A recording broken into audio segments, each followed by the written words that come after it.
Dear class, welcome to the lecture of physics. And today we are going to solve the exercises of chapter 6, and hope so this would be the last lecture of chapter 6. So come towards the question number according to just smart labels. See the question number 6.2. What question number 6.2 says? Question number 6.2 says water flows through a hose.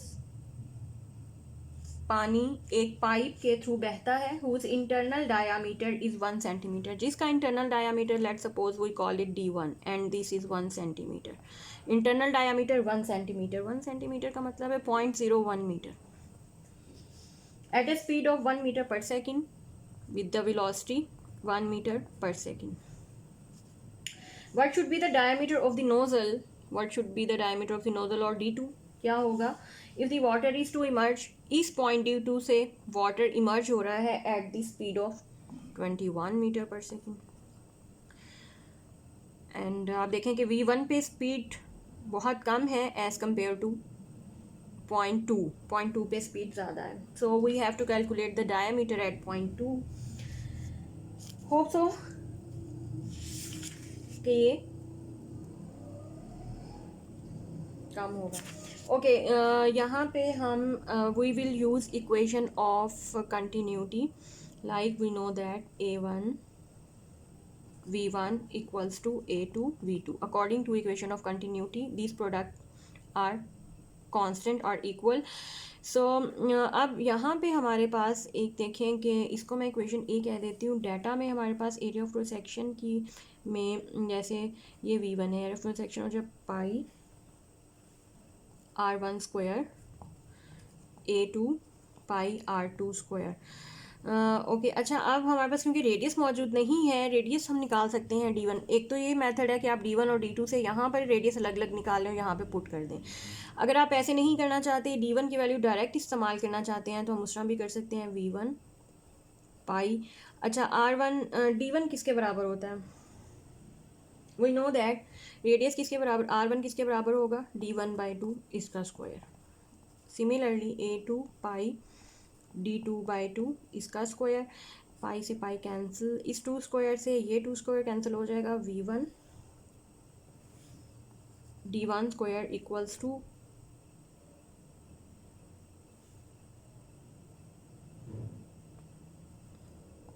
v2 d2 square. ये हमने equation of continuity ही निकाली है in terms of diameter. ठीक है, तो अब ये diameter, अब हम इसमें सब गिवन वैल्यूज़ v1 है लाइक हमारे पास 1 मीटर पर सेकेंड, d1 की वैल्यू है 0.01 square, v2 21 metre per second है, but we don't know value of d2. इस इक्वेशन को सॉल्व करेंगे तो d2 स्क्वायर हमारे पास आ जाएगा. यहाँ से हमारे पास d2 की वैल्यू आ जाएगी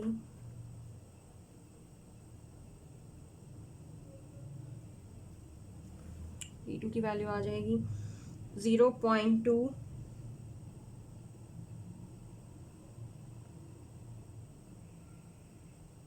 आप इसे कैलकुलेट कर लें, या तो आप इसको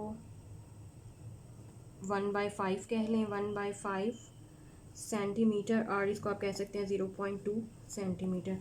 ओके, इसमें इस क्वेश्चन में आई थिंक हमने जैसे किया है कि 0.01 को मीटर में चेंज कर लिया है. अब आपके पास आंसर भी यहाँ पे 0.2 सेंटीमीटर नहीं आएगा, बल्कि मीटर में आपके पास आंसर आएगा, और वो आंसर मीटर में 0.2 सेंटीमीटर ऑलरेडी से स्मॉलर क्वांटिटी, मीटर में ये क्वांटिटी और छोटी हो जाएगी. तो हम यूँ करेंगे कि हम ऊपर से इसको मीटर में कन्वर्ट नहीं करते, बल्कि 1 सेंटीमीटर और 21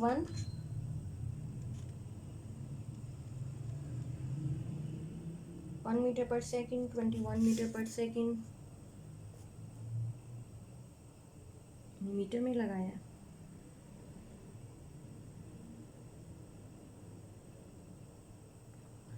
ठीक है, आपके पास आंसर मीटर में आएगा और उसको आप कन्वर्ट करेंगे.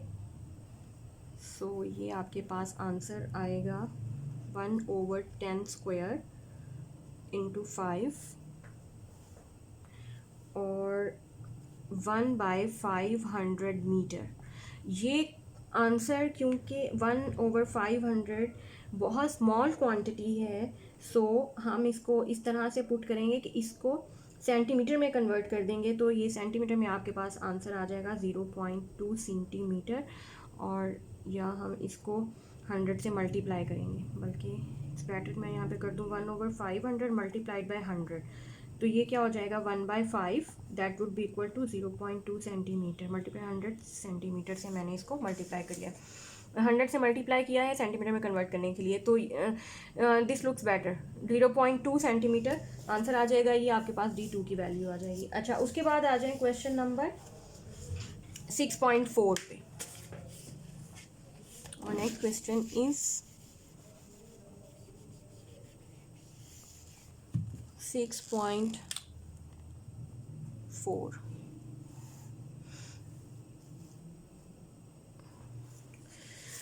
Okay, 6.4 says water is flowing smoothly through a closed pipe system. At one point, the speed of water is 3 metre per second. किसी भी पाइप के अंदर से वाटर स्मूथली फ्लो कर रहा है, और एट किसी एक पॉइंट पर आपको वाटर की वेलोसिटी दी गई है V1 3 metre per second, while at another point 3 meter higher. So that means H1 minus H2 equals to H 3 meter higher का मतलब है कि हाइट आपको दी गई है 3 मीटर, दी स्पीड इज, और पॉइंट दूसरे पॉइंट के ऊपर हम ये लिख सकते हैं एट पॉइंट 1, और V2 आपको दी गई है 3 मीटर हायर पॉइंट पे 4 मीटर पर सेकेंड, और एट पॉइंट 2, अब दोनों पॉइंट्स के दरमियान का हाइट है 3 मीटर, ये जैसे यहाँ पे मैंने लिख दिया। If the pressure is 80 kilo pascal at the lower point, lower point का मतलब है कि P1 आपको दिया गया है 80 किलो पास्कल, और इसको आप न्यूटन पर मीटर स्क्वायर में स्टैंडर्ड यूनिट में 80 multiplied by 10⁻³ newton per metre square, ये आपके पास आ जाएगा 80,000 newton per metre square. So upper point पे प्रेशर आपके पास क्या होगा, it is the pressure, if the pressure of lower point is 80 kilo pascal, what would be the pressure at the upper point. P2 आपने calculate करना है, simply we will use, as we know that Bernoulli's equation says that P1 plus half rho V1 square plus rho GH1, P2 plus half rho V2 square plus raw GH2। इसमें से हम, अब हमें height भी दी गई है, velocities भी दी गई हैं, density of water we know, P1 की वैल्यू भी दी, P2 को एक तरफ कर लें और बाकी सारी क्वांटिटीज़ को दूसरी तरफ कर लें। तो ये मेरे पास इस तरह का भी हम एक और प्रॉब्लम सॉल्व करके गए हैं। P2 को इधर ही रहने दें, दूसरी तरफ आ जाएगा P1 plus half rho V1 square minus V2 square plus raw GH1 minus H2 आएगा, ठीक है, बट इसको मैं H लिख रही हूँ, पॉइंट को H, और H की हाइट हमें 3 मीटर दी गई। अब सारी वैल्यूज पुट करते हैं। P1 की वैल्यू है 80,000 प्लस हाफ 1000, V1 आपको दिया गया है 3 स्क्वायर माइनस V2 4 का square,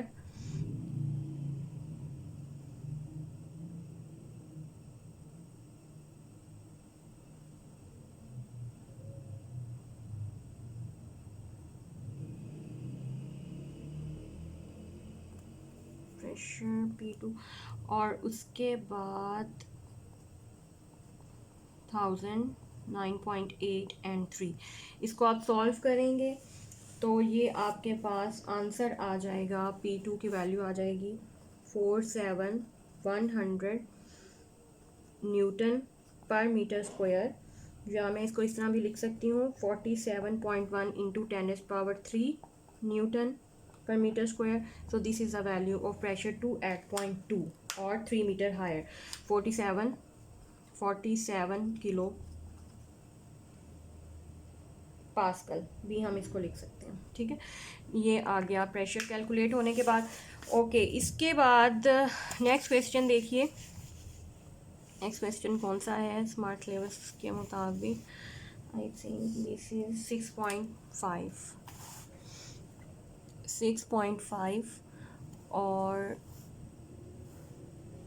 6.5 says an aeroplane wing is designed so that when the speed of the air across the top of the wing is 450 metre per second. एक aeroplane wing है, उसमें speed of the air upper part of the wing 450 metre per second है। The speed of air below the wing is 410 metre per second.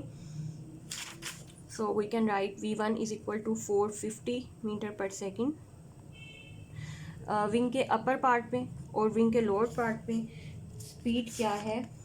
410 metre पर second है। सो आप according to Bernoulli's equation कहती है कि यहाँ दोनों पे प्रेशर क्रिएट हो जाएगा, प्रेशर डिफरेंस क्रिएट होगा। What is the pressure difference between the top and bottom of the wings? Density of air आपको दी गई है, रॉ की वैल्यू दी गई है 1.29 किलोग्राम पर मीटर क्यूब, और pressure difference that means delta P की वैल्यू आपने फाइंड करनी है और P2 माइनस P1 की वैल्यू आपने फाइंड करनी है। अगेन अच्छा अब एरोप्लेन क्योंकि वर्टिकली सेम हाइट पे हैं, उसके दोनों पॉइंट्स जो हम कंसीडर करते हैं, तो हाइट वाली टर्म्स बर्नौलीज इक्वेशन से ख़त्म हो जाएंगी और P1 according to the Bernoulli's equation P1 rho GH1 plus half rho V1 square is equal to P2 plus raw GH2 plus half raw V2 square. अब H1 और H2 क्योंकि same height पर है, ये टर्म ख़त्म हो जाएगी। हमें चाहिए P2 minus P1, P2 minus P2 minus P1, और दूसरी तरफ आ जाएगा half rho V1 square minus V2 square. इसको हम कैलकुलेट कर लेंगे। Half multiplied by 1.29, 450 square minus 410 square, और इसको सॉल्व करने पे we will left with 22.180 kilo newton per metre square, और डेल्टा पी की वैल्यू हमारे पास आ जाएगी 22 किलो पास्कल। ओके क्लास, इसके बाद आ जाते हैं 6.7 की तरफ। 6.7 देखें। How large must A heating duct, आप ये कह सकते हैं हीटिंग डक्ट बी, कितना बड़ा हीटिंग डक्ट, मतलब कोई भी ऐसा पाइप है जिसमें से हवा या हीट पास कर रही है, वो कितना बड़ा होगा। If air moving 3 metre per second along it can replenish the air in a room of 300 metre cube volume every 15 minute. अगर कोई ऐसा आप पाइप जिसमें से गर्म हवा आ रही है कमरे के अंदर, अब कमरा कितना बड़ा है? 300 मीटर क्यूब वॉल्यूम का कमरा है। 15 मिनट तक अगर आप 15 मिनट तक हीट अंदर आ रही है, तो कितना बड़ा होना चाहिए वो डक्ट या वो एयर पाइप, उसका एरिया ऑफ सेक्शन कितना होना चाहिए, डक्ट कितना बड़ा होना चाहिए इनफैक्ट के वो अलॉन्ग इट कैन कितना बड़ा हो कि एयर 3 मीटर पर सेकेंड की वेलोसिटी से एंटर हो। It can replenish the air in a room, तो 300 metre cube volume every 15 minute, तो 15 मिनट में आपका पूरा कमरा जो है वो हीटअप हो जाए। मसाम कितना बड़ा होना चाहिए, हीटिंग डक्ट कितनी बड़ी होनी चाहिए, इसके लिए हम देखते हैं कि speed of the air in the duct पहले कितनी हमें दी गई है। V1 दिया गया है, क्या क्या दिया गया है? 3 metre per second. Volume of the room 300 metre cube, और volume flow rate, heating time हमें दिया गया है 15 मिनट। इसको हम कैलकुलेट कर लेते हैं। 15 मल्टीप्लाइड बाय 60, 900 सेकेंड। अब साइज ऑफ द डक्ट का मतलब है, साइज ऑफ द डक्ट का मतलब है we have to find R1। R1 क्या होगा? तो इसके लिए अब हम ये करते हैं कि अब जो डाटा है that says we have to use equation of continuity. V1 A1 is equal to volume flow rate. अब इसमें देखिए हमें क्योंकि R1 चाहिए, हम इसकी वैल्यू लिखते हैं V1 पाई R1 स्क्वायर, और वॉल्यूम हमें दिया गया है, वॉल्यूम 300, टाइम दिया गया है 900, और पाई कांस्टेंट है हमारे पास मौजूद है। वेलोसिटी की भी वैल्यू पुट कर देती हूँ, 3.14 R1 स्क्वायर, 300 डिवाइडेड बाय 900। इस इक्वेशन को सॉल्व करेंगे हम, R1 की वैल्यू कैलकुलेट कर लेंगे। R1 के लिए इस इक्वेशन को सॉल्व कर लें तो ये R1 स्क्वायर 0.0354 मीटर स्क्वायर आपके पास आ जाएगा, और यहाँ से R1 हम कैलकुलेट कर लेंगे, इसका अंडर रूट लेंगे, ये आ जाएगा 0.188 मीटर। R1 की वैल्यू आगे यहाँ कह सकते हैं 0.19 मीटर, और अगर आप इसको सेंटीमीटर में शो करना चाहते हैं तो आप ये लिख सकते हैं अप्रॉक्सीमेटली 19 सेंटीमीटर। सो ये that is the end of the exercise. आज हमारा चैप्टर 6 एंड हो गया है। Hopefully tomorrow we will start chapter number 7।